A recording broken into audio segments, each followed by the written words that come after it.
হাজিদের জন্য নতুন বাধ্যবাধকতা আরোপ করেছে সৌদি আরব। দেশটি জানিয়েছে 2025 সালের হজযাত্রীদের জন্য মেনিনজাইটিস ভ্যাকসিন বাধ্যতামূলক করা হয়েছে।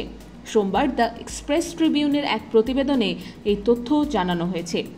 সৌদি আরব জানিয়েছে 2025 সালের হজ পালনে অংশগ্রহণকারী সব হাজিকে মেনিনজাইটিস ভ্যাকসিন গ্রহণ করতে হবে। দেশটির হজ ও ওমরা মন্ত্রণালয় জানিয়েছে সৌদি নাগরিক এবং বিদেশি সব হজযাত্রীর এই ভ্যাকসিন গ্রহণ করা বাধ্যতামূলক। যারা ভ্যাকসিন নেবেন না তাদের হজ পালনের অনুমতি দেয়া হবে না। মন্ত্রণালয় জানিয়েছে যারা ভ্যাকসিন নেবেন না তাদের হজ প্যাকেজ এবং নিবন্ধন প্রক্রিয়া সম্পন্ন করা হবে না। হজের সময় সংক্রামক রোগের বিস্তার রোধের জন্য এই সিদ্ধান্ত নেওয়া হয়েছে। মন্ত্রণালয় উল্লেখ করেছে সব হাজি নিরাপত্তার জন্য এই সংক্রামক রোগের সংক্রমণ নিয়ন্ত্রণ অত্যন্ত গুরুত্বপূর্ণ হয়ে উঠেছে। হাজিদের স্বাস্থ্য সংক্রান্ত প্রয়োজনীয় ডকুমেন্টস এবং ভ্যাকসিন সার্টিফিকেট সঙ্গেই রাখতে হবে।